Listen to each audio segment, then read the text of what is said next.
जरूरी नहीं कि आप राजनेता हो तभी लोगों की सेवा कर पाए। अगर आप में सेवा का संकल्प है तो 7 समुंदर पार भी लोगों की सेवा की जा सकती है। ये मिसाल दुबई के रहने वाले जितेंद्र वैद्य की है, जिन्होंने एयरलिफ्ट फिल्म की तरह कोरोना काल में लोगों को अपनों से मिलवाया। देखें ये स्पेशल रिपोर्ट। आपको कुछ सालों पहले आई अक्षय कुमार की फिल्म एयरलिफ्ट तो याद ही होगी, जिसमें अक्षय कुमार ने उस किरदार को निभाया था जिसमें उन्होंने खाड़ी युद्ध में फंसे हजारों भारतीयों की स्वदेश वापसी सुनिश्चित की। अब आप सोच रहे होंगे कि हम एयरलिफ्ट फिल्म का जिक्र क्यों कर रहे हैं, तो हम आपको बता दें कि वर्तमान में भी कोरोना संकट में ऐसी ही कुछ परिस्थिति है। पिछले 3 महीने से लोग जहां हैं वहीं अटके हुए हैं। लोगों को अपनों से मिलने और घर जाने की चिंता सता रही है। इसी तड़प को देखते हुए दुबई में रहने वाले जितेंद्र वैद्य ने भी अपने हम वतनों की स्वदेश वापसी कराकर कई लोगों को अपने परिवार से मिलाया है। दरअसल लॉकडाउन की वजह से दुबई में इंदौर सहित मध्य प्रदेश के सैकड़ों लोग फंसे हुए थे, जिन्हें अपने घर पहुंचना था, लेकिन मजबूरी यह थी कि सभी फ्लाइट बंद थी। ऐसे में उन मजबूर लोगों के सामने देवदूत बनकर आए जितेंद्र वैद्य, जिन्होंने अपने राजनीतिक और प्रशासनिक संबंधों के चलते बीजेपी महासचिव कैलाश विजयवर्गीय, महापौर मालिनी गौड़ और सांसद शंकर लालवानी के साथ साथ इंदौर के अधिकारियों से चर्चा कर दुबई में रह रहे लोगों की वतन वापसी की रणनीति तैयार की।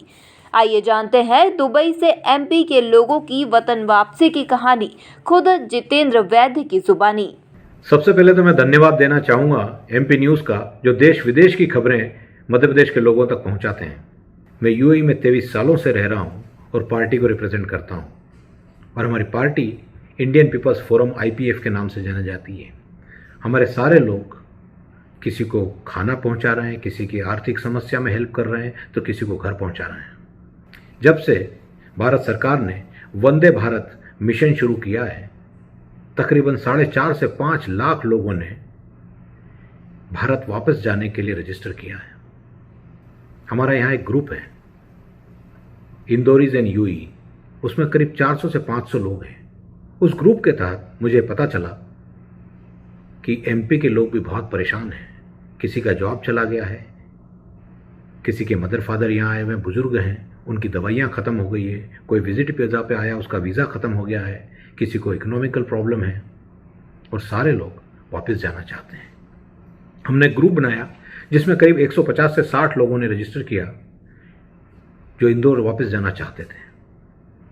मैंने हमारे बड़े भाई श्री कैलाश जी विजयवर्गीय से संपर्क किया और उनसे बोला कि क्या आप एक मीटिंग ज्वाइन कर सकते हैं जिसमें हम जूम पे सारे जिन लोगों को परेशानियां हैं उनके साथ 1-to-1 मीटिंग करें।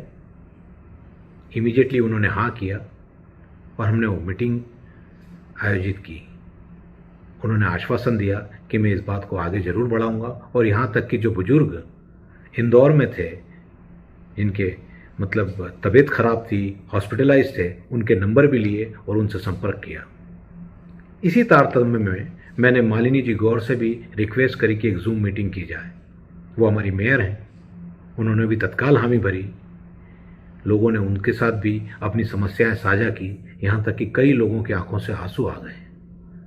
उन्होंने इमीडिएटली बोला कि मैं कल ही शिवराज सिंह जी चौहान से मिल रही हूँ, मैं उनसे पर्सनली रिक्वेस्ट करूँगी कि वो यूएई से इंदौर की फ़्लाइट का हामी भरें।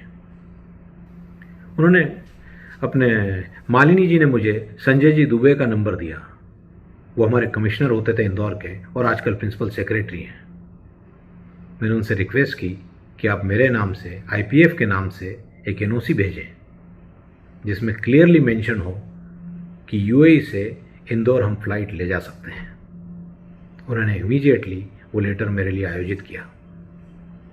मैंने वो लेटर जब कॉन्सुलेट में सबमिट किया तब कॉन्सुलेट जनरल ने मिनिस्ट्री ऑफ एक्सटर्नल अफेयर्स और मिनिस्ट्री ऑफ सिविल एविएशन को रिक्वेस्ट भेजी अप्रूवल के लिए। कोई 23 तारीख को हमको कॉन्सुलेट से पता चला कि हमारी अप्रूवल आ गई है।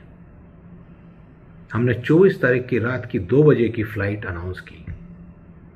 4 एयरलाइन के कोटेशन में से सबसे ज़्यादा रीजनेबल हमको शारजा की ऑफिशियल एयरलाइन एयर अरेबिया का कोटेशन मिला जो कि तकरीबन 40 लाख रुपए का था और 168 लोगों की जो कॉस्ट आ रही थी उसमें 1125 दिरहम का एक टिकट आता था।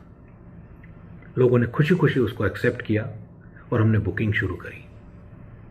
आधी बुकिंग हो चुकी थी और 24 तारीख को तकरीबन 2 बजे किसी ने हमारे ग्रुप पे एक भ्रामक लेटर पोस्ट किया जिसमें क्लियरली मेंशन था कि इंदौर एयरपोर्ट पे कोई फ़्लाइट लैंड नहीं करेगी और न कभी एयर अरेबिया वहाँ आई है आज तक।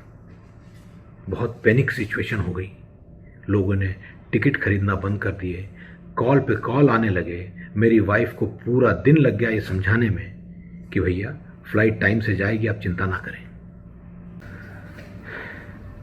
मैंने इमीडिएटली मालिनी जी से बात की कि मालिनी जी क्या करें अब इस पर। उन्होंने मुझे तत्काल हरदीप जी पुरी, हमारे मिनिस्ट्री ऑफ सिविल एविएशन है, उनका नंबर दिया। बोला आप उनसे बात करिए। जब मैंने उनके पीएस शर्मा जी से बात करी और उनको एक्सप्लेन किया तो उन्होंने बोला कि हालांकि डीजीसीए मेरे कार्यक्षेत्र में नहीं आता है पर मैं पूरी कोशिश करूंगा। और तकरीबन 4:30 बजे हो कि उन्होंने मुझे कॉल करके बताया कि डीजीसीए का अप्रूवल मिल चुका है, आप एयरलाइन से बात कर लें। तब जाके मैंने एयर अरेबिया से बात करके रिक्वेस्ट करी कि हमारे अभी आधे टिकट बिकने बाकी हैं, आप प्लीज़ इस फ्लाइट को थोड़ा सा आगे बढ़ा दें। तब जाके उन्होंने सुबह 6:30 की फ़्लाइट अनाउंस की। मेरी वाइफ वापस से लोगों को कन्विंस करने लगी और वो लेटर पोस्ट किया कि भैया हमारी फ़्लाइट है, आप प्लीज़ टिकट खरीद लें वरना आधे लोग जिन्होंने खरीदे हैं उनको समस्या हो जाएगी। रात को 9 बजे तक टिकट इशू नहीं हो पाए थे और हमारे यहाँ रात को 10 बजे से लेकर सुबह 6 बजे तक कर्फ्यू लगा होता है और लोगों को रात 1:30 से 2 के बीच तक हर हालत में शारजा एयरपोर्ट पहुंचना था। हमने लोगों से रिक्वेस्ट की कि आप डायरेक्ट एयरपोर्ट पहुंचे और एजेंसी आपको टिकट वहीं देगी। बमुश्किल लोग पहुंचे और फ्लाइट 6:30 बजे टेक ऑफ हुई और 11:30 बजे 25 तारीख की सुबह इंदौर में लैंड हुई। मालिनी जी खुद एयरपोर्ट पे सबको रिसीव करने पहुंची। दोस्तों, मैं बता नहीं सकता हूं वहां पहुंचने के बाद जो मुझे मैसेजेस आए हैं, लोगों ने जो दुआएं दी हैं, मुझे बहुत खुशी है कि मैं मध्य प्रदेश के लोगों के लिए कुछ कर पाया। मैं धन्यवाद देना चाहता हूं हमारे बड़े भाई कैलाश जी का, आदरणीय मालिनी जी का, हमारे सांसद शंकर जी ललवानी का और रमेश जी मंदोला का, जिन्होंने इस काम में बहुत सहयोग किया।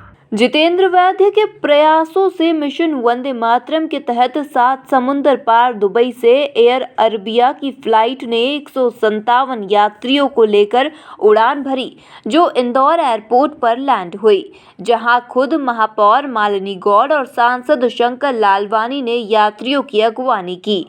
कुल मिलाकर जितेंद्र वैद्य ने एयरलिफ्ट फिल्म की तरह विदेश में फंसे लोगों को न सिर्फ वतन वापसी कराई, बल्कि यह मिसाल भी कायम कर दी कि मध्य प्रदेश में लोग भले ही विदेशों में क्यों न रहे, लेकिन उनका दिल हिंदुस्तान के लिए, एमपी के लिए धड़कता है। Bureau report, MP news, Indore.